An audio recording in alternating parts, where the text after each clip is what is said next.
Welcome everybody. Before we get started today, we have someone's last day is in the room. Reese Gorman is last day. And is this your mother? This is my mom. You look so young. Oh, you're sweet. I said the same thing. Did you really?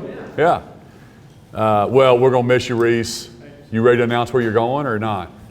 Well, I think I told Carly, but Okay. going up to D.C. to Washington and covering Congress. Excellent. Good. Well, good luck to you. We've enjoyed working with you. Well, welcome everybody. Hey, Oklahomans. In everybody's seat, Chris. In everybody's seat, we have a copy of the Oklahoma plan. So this is the governor's plan for education reform. And we have just got off the campaign trail and went all over the state of Oklahoma, talking to Oklahomans, meeting with Oklahomans, finding out how we can be top 10. Education is such an important piece of what every Oklahoman wants. And I always remind everybody, listen, let's not play politics in Oklahoma. Let's just make Oklahoma a top 10 state in everything that we do. And so I really want to commend the House. Speaker McCall has done an amazing job of leading his team and being very thoughtful on what this education reform looks like, put together a great plan. Pro Tem Treat has done an amazing job.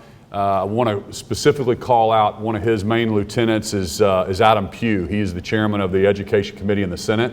Been very, very thoughtful about how to direct this money to teacher pay raises. And so trying to bring both teams together, I think it's time that we get something across the finish line. I want school choice. I want more options for parents. I want to fund students, not systems in the state of Oklahoma. We want to unlock more innovation all over the state. We want to be top 10. I want to unlock if a kid is trapped in a school that maybe they're not thriving for whatever reason. We want to help with that. And so taking all of that, and I have been meeting for months with House and Senate. So I've tried to take the best from both different bills and came up with this bill.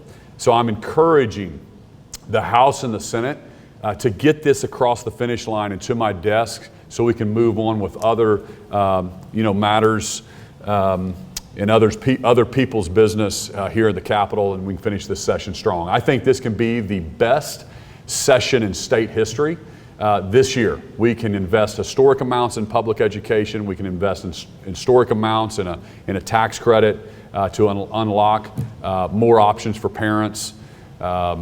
We can get two large economic development deals across the finish line. They're largest in state history, by the way. So I'm asking for the House and Senate to get together in a JCAB function or pass those bills into each chamber, and let's make those two large economic development projects a reality. It'd be 6,000 jobs in rural Oklahoma. It'd be amazing. Billions of dollars in economic, a little over $7 billion in economic real dollars invested in the state of Oklahoma. So with that, let me stop right there, and you have that all on your seats. We can open it up for questions from you. Governor, I have a clarification question. On here it says your plan incorporates Senator Pugh's teacher pay raises of varied $2,000 to $5,000. So on here it says you support Senator Pugh's teacher pay raise plan of pay raises $2,000 to $5,000. His plan was $3,000 to $6,000. Are you changing the amount you want the pay raises to be, or is it just a typo? Yeah, no, we're changing the amount. We lowered that a little bit. In their plan, they had, I think, $550 million or so, or $600 million into the funding formula. We've changed it a little bit with the House's plan with the Oklahoma Student Fund, I think is what they call that, with $300 million. And then with the funding formula, we wanted $300 million in the funding formula. But the basic concept is the same on Senator Pugh's plan. It's a sliding scale that every single teacher will get a pay raise, even if you're already above the minimum pay scale. So if you're a 15-year teacher, you'll get that $5,000. We had to back that down, and that'll add up to about $250 million. Then there'll be about $50 million more into the funding formula, as well as the Oklahoma Student Fund over there in the as well, that would go to all school districts as well, with a max of $2 million. How do you prioritize families under? How how do you prioritize families under 250,000? What is the plan to ensure that those people get the money first before it hits the cap? That's correct, yeah. So we wanted to make sure that we were fiscally responsible. I will never cut expenses or cut taxes below reoccurring expenses. So when we raise reoccurring expenses, if we cut taxes, part of this is a 1/4 point tax cut to give money back to the taxpayer. So we capped it at $200 million on the tax credit side. So we're giving $600 million to other portions of education, $200 million in the tax in a tax credit form. And we're going to prioritize families under 250,000, which is still a high number. And then 3 years, there would be no cap and no limit. It allows us to step into that. Other states that have done this, they're seeing about a 1% uptake in people moving or taking advantage of a tax credit. But that takes some time. Some of the Catholic dioceses that I've talked to, they've closed 8 or so schools, mostly in rural Oklahoma, that if we get this tax credit done, they're going to be able to reopen some of their schools all around the state. And most of them are in rural areas. Maybe it's a K through 5 or K through 8 school, but they've had to close them because of funding. And we want to encourage more options for parents. Again, I'm always going to fight for parents. I'm always going to fight for what's best for kids in Oklahoma. And that looks a lot of different ways. Governor, Let's just leave that mic on. yeah. Thank you. Forgive me, I have a two-parter. First of all, you've been meeting with both sides, the House leadership, Senate leadership on this. How would you characterize how the negotiations have been going so far from your standpoint? And second part of the question is, have they seen this plan and what do they think? You know, yes, I've been going back and forth with both chambers, and I just got through meeting with the Pro Tem and Secretary or Senator Pugh at the Governor's Mansion. They've both seen it. Now I've showed this plan to both the House and the Senate, and you know, I think there's parts of it that they like, but there's parts that they don't like. But here's the deal. I think good negotiations, neither side is going to be 100% happy, and that's kind of my job now, is to say, guys, let's break the logjam. Let's get good policy. Oklahomans don't really understand the difference between the House and the Senate and why all this is happening. We're their elected officials. We're up here trying to do the people's business, and it's time to get this across the finish line. So I think it's going well, and it's very cordial. But we've got, you know, there's difference of opinions of what a teacher pay looks like, and classroom teachers or all certified teachers with librarians, and there's a scale, or just does everybody get the same amount, and then on the formula, off the formula. There's just tons of different things. So I'm just really trying to listen to both sides, bring them together, and I believe I've captured that with this document. And so this is what I'm pushing them to pass and get on my desk. Governor, I think the Senate expressed frustration with the House's plan previously on the Oklahoma School Fund that it would cap at $2 million per district. I think their concern in some ways is that you know, your metro urban districts, it would sort of break the formula. That's my word, but right, it doesn't. It sort of caps their ability at $2 million to get the money they otherwise would get if it was all run through the formula. Did you have a conversation about that this morning with the Senate leadership? And if not, what is your understanding? What would be your pitch to do things the way the House has proposed? You know, that's true, and that is certainly an argument that if you cap it at $2 million, but in the other sense, some of those school districts are going to get more money from the teacher pay raise. They have more teachers, they're going to get more money that way. And then also the theory is that the tax credit is going to benefit more there's more private schools, there's more charter schools, there's more options in the metro areas. So some of the tax credit would filter in through some of the metro areas first.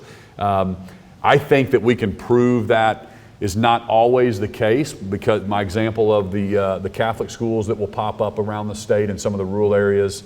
But that's kind of the question that the Senate certainly has. But this is very, very important to the House, and so I'm trying to bring them together. And I think the $300 million, that's why I made it 300, and then we have 200 on the tax credit. So again, this is the first time. Big picture here, guys. This is $3.8 billion, into education, plus $200 million in tax credit. So the state, for the first time ever, is going to go from about $3.3 billion to investing $4 billion on the appropriated side. That doesn't include our ad valorem or our property taxes that go all over the state of Oklahoma. So it's a huge increase in education funding, and we're planting the flag in Oklahoma that workforce, that education is very, very important for our state. And I think the good news is both the House and the Senate, we all agree, and we're in a great situation because our economy's booming. We've been fiscally disciplined for the last 5 years in my administration, and we can invest some of these things, and that's the exciting thing. Governor, I wanted to ask, you're promoting a very ambitious economic development plan, asking lawmakers to invest a lot of money. You're promoting across the board tax cuts, very broad, and also historic investments in education. I mean, how can we afford to do all this at once without depleting the savings that you and lawmakers have worked really hard to save for a rainy day? So again, my plan with the tax cut, with the quarter point tax cut, is adds up to $1.084 billion, something like that, $1.084 billion. We're under the reoccurring revenue and reoccurring expenses if we keep it there. So we're always going to look at that. So we're not touching our $6.2 billion in savings that we talked about last week. And so we certainly have the money to do my education plan that I'm rolling out and a quarter of a point tax cut for every single Oklahoman, as well as raising those bases a little bit, which actually helps people in the lower income brackets as well. If we go to a flat, we raise up who starts paying, and we kind of flatten those brackets out. Governor, can I ask about your meeting in Washington? Your meeting with John Podesta, the German ambassador, were those one-on-ones? Were those what? One-on-one meetings? Yes. What did you talk to John Podesta about? Yeah, so John Podesta is one of the senior advisors in the White House, and he was actually the chief of staff in the Clinton administration days. And he's kind of the gatekeeper on permitting reform and really an advisor to the president. And so when I represent a more of everything approach for our pipelines, we're leaning heavily into hydrogen. I'm trying to get a $2 billion grant into Oklahoma to develop hydrogen. And my relationships with the current administration are really, really important for the success of Oklahoma. So we were talking about permitting reform, and it was really just to get to know you as well, to make sure that he understands that Oklahoma wants to be a good partner, and we want to make sure that we continue to invest in an all-of-the-above energy approach. So you signed the MOU with Great Britain, met with these other ambassadors. Are there prospective economic development projects there with any of them? That's correct. Yeah, the MOU that we signed with Great Britain was I've been working on that for the last 3 or 4 years, and the reason that's important is because when they go back, we're going to get tons of advertisement, tons of free publicity in the UK, and so most European companies, when they're looking for a U.S. presence, they think about New York and they think about Los Angeles. But now that we have an MOU with the UK, they're going to think about Oklahoma, and they're going to take a visit to Oklahoma. We know if we get them to Oklahoma that our state sells itself. And so that's one of the reasons I had breakfast with the German ambassador, and then also had dinner with the Swiss ambassador. Those are all things that are important to put Oklahoma on the map. I'm also going to Select USA, which is a major conference the beginning of May in DC, where all these European companies from around the world will be showing up in DC looking at different states. And I'm just trying to sell Oklahoma. If you want a U.S. presence in manufacturing, Oklahoma is the right spot to be. And so I'll continue to do that. And they just love our energy story. We talk about being a huge oil and gas producer, but also number 2 in wind, and one of only 4 states that produces over 45% of our energy from renewables. So all those things are selling nationally.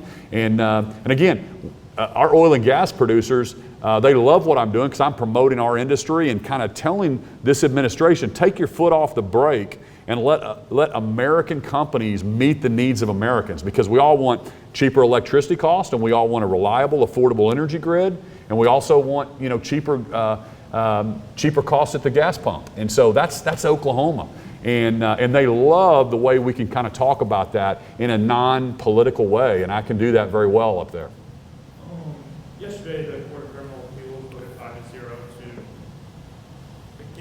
A.G. Drummond's motion to vacate Richard Glossop's conviction and remand that back to district court. He has said that he is not willing to allow Glossop to be executed, to kind of pursue any legal avenue. Do you have any doubts on Glossop's guilt following this independent investigation? And if Drummond by chance does find some legal avenue to stay the execution or just not have it happen, will you plan on fighting that? Well, you know, it's not my position at this point to, you know, comment on that. He was, the facts are, I take an oath to enforce the law. And this person was convicted of first-degree murder by a jury of his peers. I think it was 2004, 2007, they had another trial. They've gone through all the different appeals process, and he's had countless opportunities for new trials, et cetera, et cetera. And so now the Court of Criminal Appeals have spoken. I don't know if there's any other legal things that the Attorney General is going to do or not, but it goes to the Pardon and Parole Board now, and then they will make a decision whether they'll look at all the facts, and every single person gets that opportunity. And then if they vote for clemency, then that'll come to my desk. But that's really the options that are available at this point, and we'll proceed. We're going to follow the law. Governor, have had anyone lobbying you for to intercede in this in some way? And if so, who's been talking to you about it? Well, sure. The governor always gets people lobbying him. We get a lot of that stuff, and again, these are complicated things. But until the Pardon and Parole votes for clemency and puts it on my desk at that point, then I have a process that every governor before me, to my knowledge, I've talked to all the governors on what their process was, and I've been governor now for 5 years, and we go through that exact same process as if the Pardon and the Parole Board will vote for clemency. And so we'll find that out. I think they're going to be meeting in the next week or two, and then we'll find out. Governor, McCurtain County Sheriff has ignored your calls for him to resign. What should be done now? Have you had conversations with the sheriff about setting that? You know, well, first off, there's no place for that in the state of Oklahoma. That's not Oklahoma. I found out on Sunday night, you know, what happened. The mayor and I are friends in Idabel, and he reached out to me on Sunday night. Within 2 hours, I called for everyone's resignation, and I just said, hey, you guys need to step down.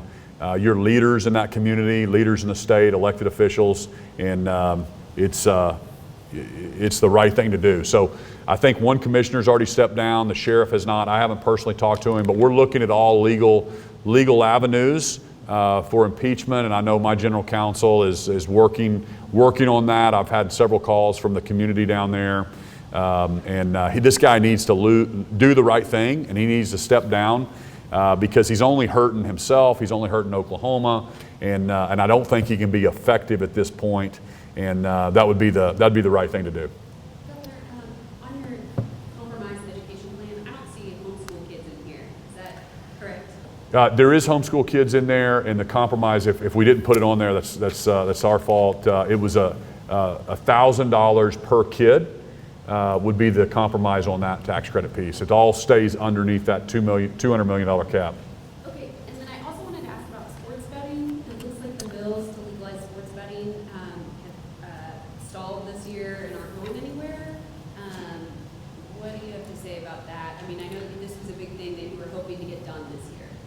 Yeah, you know, there's still a possibility that something can be done towards the end of session with an agreement between the pro tem and the speaker. But I've been very clear. We need it needs to be fair. It needs to be transparent. We put a proposal together that we think is fair. We worked through you know, the 35 other states that have sports book, from you know, New Jersey to Illinois, to all over these other states, and we came up with a great plan that we think would be good. And if we can't get it done this year, then hopefully we can get that across the finish line next year. It's very important to the Thunder. We want to make sure it's fair to all parties and it's transparent. But we're not the hold up on that. We want to make sure that it gets done, if not this year, potentially next year. Governor, we're talking about education, and the school report cards came out this week for the first time since before the pandemic. A couple of the grades that kind of stayed the same, graduation rates as the D, and post-secondary opportunities remained with SC. I was wondering your thoughts on that, as well as English, math, and science still happening about a third and a little over a third below basic. Yeah.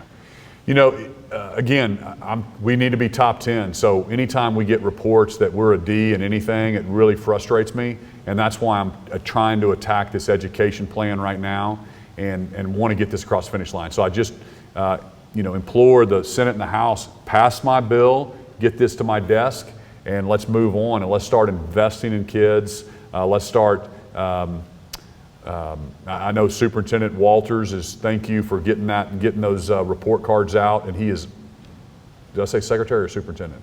Superintendent Walters.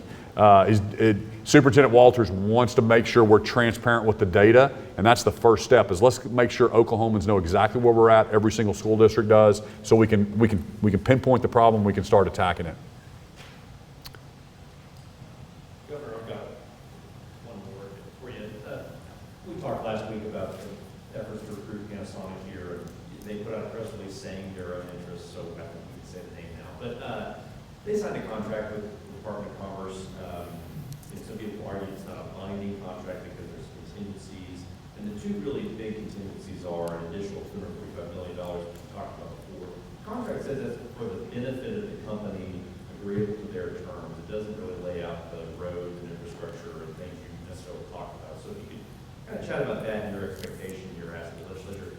Then also it says that they would have until December 31st, 2024 for the Panasonic board to vote to determine whether to come here.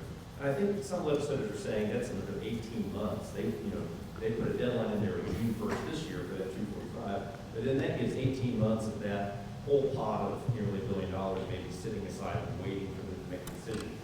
Have you talked to them about maybe making that faster? I have not talked to them about making that faster, but they are putting up $29 million that if they didn't come, that would be reimbursed back to the state. So there is a contingency deposit that they're willing to do, but that's when they were going to start the development piece of it. It's going to take about 15 months to get the site work ready. A project of this size, 5 million square feet under roof, takes a while to get ready. The 245, those are things that Dave Stewart is working on right now, whether it is roads, it's site prep, it's fire stations. Things of this magnitude take a lot of other infrastructure around there. And so I can assure you that the House, the Senate, the appropriations chairs will be involved to make sure we get that done, and it's always going to be net positive for the taxpayer. So I just want to make sure everybody knows that.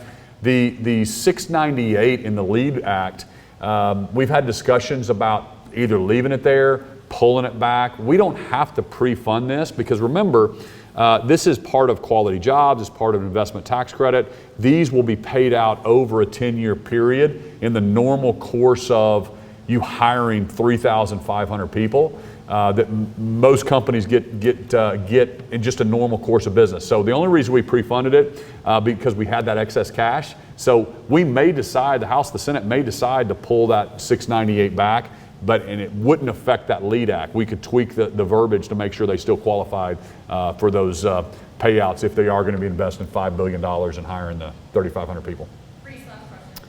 I just have one last question on the education plan. The price tag is $800 million, which is what the House plan was, the price tag of the House plan. The tax credits per student, which is what the House was, and the Senate has expressed great concerns with the price tag of the House. That's why they kind of knocked it down, made it per family. Is the Senate going to be on, have you talked to them, are they going to be on board with this? And they've been very cautious about spending money and been reluctant to make it per student, make it per family. Is that going to be an issue in the negotiations with them? Well, we'll wait and see. There's things that there's pros and cons, and we've got, when I tried to kind of balance both sides, we've also gone with the Senate's plan on the Redbud funding. We've gone with the Senate's plan on the pay raise for teachers. The funding formula was important. So again, trying to balance that, we came up on the tax credits piece to $6,500 a kid after 3 years versus the House's plan was $5,000. So really trying to be balanced from both sides of it. But again, I think good negotiations. Neither side is 100% happy. But this is the governor's plan now. This is Oklahoma plan that I believe this will break the log jam and we can actually sit down and get this across the finish line to my desk. So thank you. Thanks, ladies and gentlemen. We'll see y'all in here next Friday. Thank you.